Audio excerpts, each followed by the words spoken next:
आत्मीय भाइयों और बहनों, आपको पुस्तक सृजन सैनिकों, सृजन शिल्पियों के संगठन की रीति नीति पढ़कर सुना रहे थे। आइए पढ़कर सुनाते हैं इसी पुस्तक के पृष्ठ 19 से। जैसा कि नाम से स्पष्ट होता है, इस इकाई में कई सक्रिय मंडल होंगे। वे नियमित साधना सत्संग की गतिविधियां स्वतंत्र रूप से चलाएंगे, लेकिन क्षेत्रीय व्यूह रचना के लिए संगठित इकाई के रूप में विकसित प्रतिष्ठित होंगे। बड़े नगरों में ऐसे कई सक्रिय संगठित समूह कार्य करेंगे। ऐसे संगठित समूह बड़े शहरों में, कस्बों में 1 या 2 समूह भी पर्याप्त हो सकते हैं और ग्रामीण क्षेत्रों के लिए कम से कम 10-12 गांवों को अपनी लपेट में लेने की क्षमता ऐसे समूह में होनी चाहिए। हर प्रज्ञा महिला मंडल अपने समयदानियों के माध्यम से लगभग 2000 से 5000 तक की आबादी वाले क्षेत्र की जिम्मेदारी संभाले। मंडलों का समूह मिलकर एक बड़े क्षेत्र, नगर के कुछ मोहल्ले, ग्राम समूहों, विकास खंड आदि को देव संस्कृति से अनुप्राणित करने की जिम्मेदारी उठाएं तथा उसके अनुरूप अपनी क्षमता विकसित करें। हर सक्रिय संगठित समूह को 20 से 30 हजार से लेकर 1-2 लाख तक जनसंख्या वाले क्षेत्र की जिम्मेदारी संभालनी चाहिए। ग्रामीण क्षेत्रों में बड़े घेरे में भी कम आबादी आती है, जबकि नगरों में अपेक्षाकृत बहुत छोटे घेरे में भी काफ़ी आबादी आ जाती है। इसलिए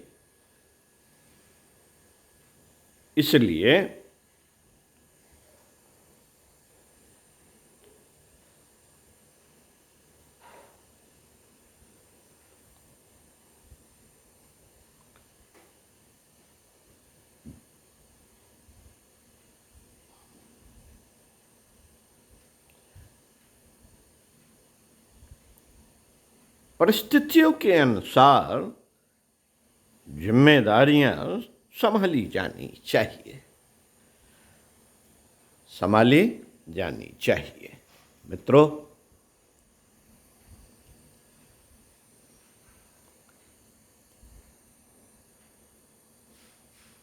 सक्रिय संगठित समूह में भौगोलिक दृष्टि से उन क्षेत्रों के मंडलों को शामिल किया जाना चाहिए जहां के परिजन आसानी से परस्पर संपर्क करते रह सकते हैं। अभी सभी मंडल अपने अपने लिए निर्धारित क्षेत्र में अपने अपने समयदानियों के माध्यम से व्यूह रचना बनाकर निर्धारित लक्ष्य प्राप्ति के लिए प्रयत्नशील रहेंगे। वे अपने साप्ताहिक सत्संगों में अपने कार्यों की प्रगति की समीक्षा भी करते रहेंगे। समन्वय समिति माह में औसतन एक बार सभी मंडलों के सुयोग्य प्रतिनिधि मिलकर विचारों का आदान प्रदान करेंगे। इन प्रतिनिधियों की मंडलों को समन्वय समिति कहेंगे। इन प्रतिनिधि के मंडलों को समन्वित समिति कहेंगे। यह समन्वय समिति हर वर्ष केंद्रीय संपर्क सूत्र के रूप में सत्कार करने के लिए लगभग 5 जिम्मेदार परिजनों के नाम आम सहमति से निर्धारित कर लेगी और केंद्र में इनके पूरे नाम, पते, फोन नंबर यदि हो तो भेज दिए जाएंगे। संगठन कार्यालय हर सूचना पत्र इन सभी के पते से भेजेगा। इससे किसी एकाध व्यक्ति के निष्क्रिय हो जाने पर एकाध पत्र गुम हो जाने से संपर्क क्षेत्र लड़खड़ाएगा नहीं। मित्रों, समन्वय समिति को बैठकों में प्रज्ञा महिला मंडलों के ऐसे प्रतिनिधि भेजे जाने चाहिए जो अपने मंडल की प्रगति, विशेषताओं और आवश्यकताओं को सबके सामने ठीक से रख सके। वहाँ चर्चा परामर्श में हुए निर्धारणों को अपने मंडलों में ठीक से प्रस्तुत कर सके। इसके लिए 3-4 व्यक्तियों को तैयार रखना चाहिए ताकि एकाकी लाचारी की स्थिति में अन्य कोई प्रतिनिधित्व कर सके। इसी प्रकार की समन्वय समिति में केंद्रीय संपर्क सूत्र के रूप में ऐसे व्यक्तियों को रखना चाहिए जिनके पास सौंपे गए दायित्वों का भार उठाने के लिए पर्याप्त समय और क्षमता हो। यदि केंद्र में कोई सूचना प्राप्त हो तो तत्काल आपस में संपर्क करें और हर मंडल तक समय रहते सूचना पहुंचाने की व्यवस्था बनाएं। इसी प्रकार केंद्र यदि संबद्ध मंडलों के बारे में कोई सूचना चाहे तो उसे प्रामाणिक स्तर पर इकट्ठा करके केंद्र तक पहुंचाया जा सके। व्यवस्था क्रम। साथियों, हर सक्रिय संगठित समूह की समन्वय समिति का यह छोटा सा कार्यालय होना चाहिए। संपर्क सूत्र वाले परिजन स्वयं अथवा किसी कर्मठ समयदानी के सहयोग से निम्नानुसार आंकड़े रखें। कुल कितने सक्रिय प्रज्ञा मंडल, युवा मंडल हैं? अपने में कुल कितने सक्रिय प्रज्ञा मंडल, युवा मंडल हैं? उनकी जिम्मेदारी का क्षेत्र कितना है तथा उसमें कितनी जनसंख्या है? मंडल में कितने साधक, वर्णी, भागीदार, सहयोगी सदस्य हैं? और क्षेत्र में अखंड ज्योति, युग निर्माण योजना, अन्य एक भाषाई पत्रिकाओं एवं पाक्षिक पत्र के ग्राहकों की कितनी संख्या है? कितने लोग दीक्षित हैं? कितने घरों में देव स्थापनाएं हैं? झोला छाप पुस्तकालय या ज्ञान रथ चलाने वाले कौन हैं? उनसे नियमित संपर्क बनाए रखने के लिए कितने समयदानी हैं? समयदानियों के नामों की सूची में उनके समयदान की अवधि तथा योग्यता नोट होनी चाहिए। मित्रों, समन्वय समिति के सदस्यों की सूची, इस सूची में संबद्ध मंडलों में से कौन कौन मंडलों के किन किन व्यक्तियों को प्रतिनिधित्व के लिए चुना गया है और उनकी अनुपस्थिति में पूरक के रूप में किन्हें पहुंचना चाहिए, यह स्पष्ट अंकित रहे। यह ध्यान रहे कि नाम खाना पूर्ति के लिए नहीं अपितु ऐसे सक्षम प्रतिनिधियों के ही हों जो अपने मंडल को प्रगति सूचना तथा आवश्यकताएं सबके सामने रख सकें तथा किए गए निर्धारणों को मंडलों तक पहुंचाने और लागू करने में जिम्मेदार सिद्ध हो सके।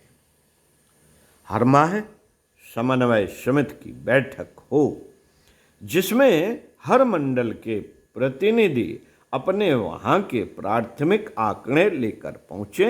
उनके आधार पर एक संयुक्त रिपोर्ट हर माह नए आंकड़ों के आधार पर तैयार कराई जाए। कार्यालय के रख रखाव की जिम्मेदारी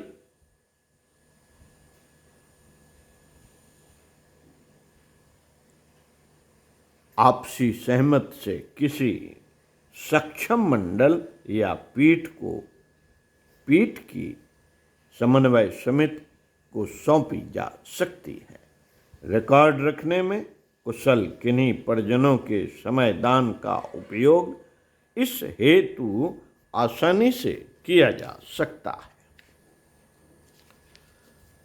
समन्वय समिति की बैठकें कार्यालय या किसी अन्य उपयुक्त स्थान पर की जा सकती है।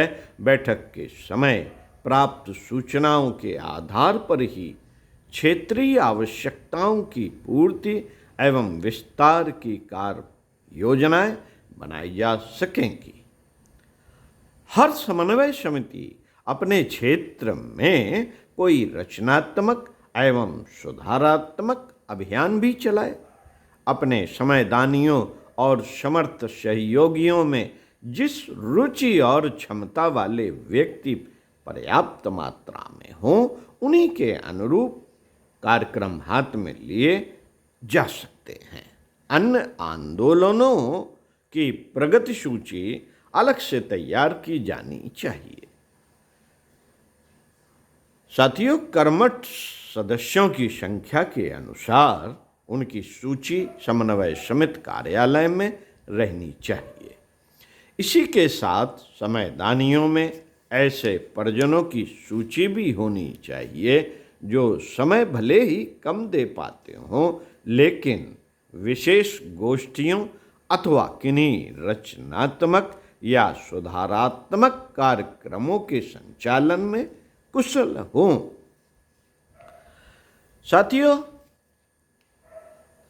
समन्वय समिति के जिम्मे जो क्षेत्र हैं, परिशिष्ट सा 3 के जिम्मे जो क्षेत्र हैं, उसमें कहाँ कैसे विस्तार विकास आदि किया जा सकता है, हर मंडल को कैसे पुष्ट एवं प्रभावी बनाया जा सकता है, जिन क्षेत्रों में व्यूह रचना की दृष्टि से नए मंडल बनाए जाने आवश्यक हैं, उसके लिए क्या कार्य योजना हो, क्षेत्र के लिए निर्धारित रचनात्मक सुधारात्मक आंदोलनों को कैसे अधिक प्रभावी बनाया जाए, ऐसे और इसी प्रकार के बिंदुओं पर समन्वय समिति में विचार विमर्श किए जाने चाहिए।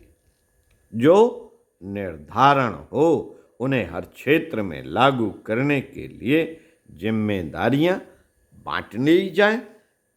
कुछ परिजनों को सहयोगी समीक्षकों का भी कार्य सौंपना चाहिए। घूम घूम कर देखें साथियों, घूम घूम कर देखें कि कहाँ क्या हो पा रहा है। उनके पास इसके लिए पर्याप्त समय भी होना चाहिए तथा आवश्यकतानुसार प्रोत्साहन, प्रेरणा एवं सहयोग देने का कौशल भी होना चाहिए। अगले वीडियो में इसी क्रम में संयुक्त समन्वय समितियों के बारे में पढ़कर बताएंगे। साथियों, पढ़ते रहिए कुछ अच्छा। और ये पुस्तक तो हर गायत्री परिजनों के पास होनी ही चाहिए।